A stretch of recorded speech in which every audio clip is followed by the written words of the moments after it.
কুষ্টিয়ায় বিনামূল্যে চালের জন্য দুস্থ নারীদের তালিকা প্রণয়নে উঠেছে ব্যাপক অনিয়মের অভিযোগ। দুস্থদের বাদ দিয়ে নাম দেওয়া হয়েছে স্বাবলম্বীদের। তালিকায় নাম রয়েছে চেয়ারম্যান ও মেম্বারদের স্ত্রীরও। তালিকা প্রণয়নে এমন স্বজনপ্রীতি আর অনিয়মে এলাকায় সৃষ্টি হয়েছে ব্যাপক চাঞ্চল্য। প্রতিনিধি নাহিদ হাসান তিতাসের রিপোর্ট।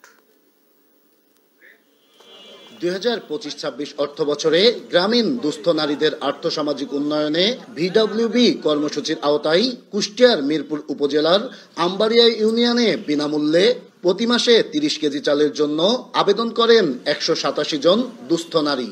চূড়ান্ত করা হয় 97 জনের তালিকা। তবে এ তালিকা নিয়ে উঠেছে ব্যাপক অনিয়মের অভিযোগ। তালিকায় দুস্থদের নাম জায়গা না পেলেও রয়েছে চেয়ারম্যান ও মেম্বারদের স্ত্রীর নাম।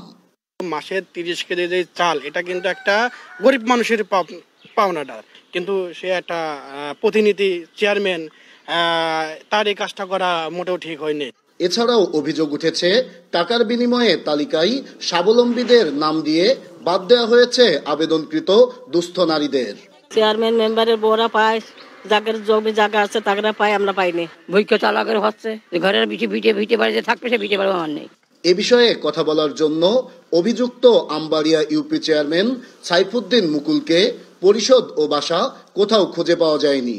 মোবাইল নম্বরটিও রয়েছে বন্ধ। খুঁজে পাওয়া যায়নি অভিযুক্ত অধিকাংশ মেম্বারদেরও। তবে এক মেম্বারের দাবি, দুস্থ হওয়ায় তার স্ত্রীর নাম দিয়েছেন তালিকায়।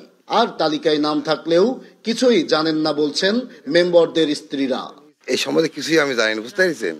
চেয়ারম্যানের নামে হয়েছে কিনা এটা আমি জানি, তবে আমি একটা নিয়েছি অনলাইন করি, এটা আমি বলতে পারি। আমি তো কিছুই জানি না, বুঝেছেন, হয়ে গেছে এটাই জানি শুধু।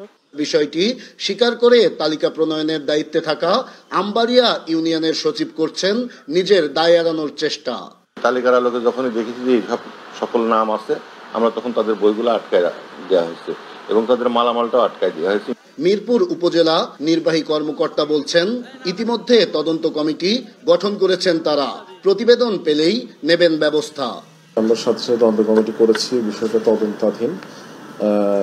রিপোর্টটা পেলে আমরা পরবর্তী যে আইনগত ব্যবস্থা আছে আমাদের ঊর্ধ্বতন কর্তৃপক্ষের সাথে কথা বলে সেটা আমরা নেব। অনিয়মের সাথে জড়িতদের বিরুদ্ধে তদন্ত সাপেক্ষে ব্যবস্থা চাই ভুক্তভোগীরা।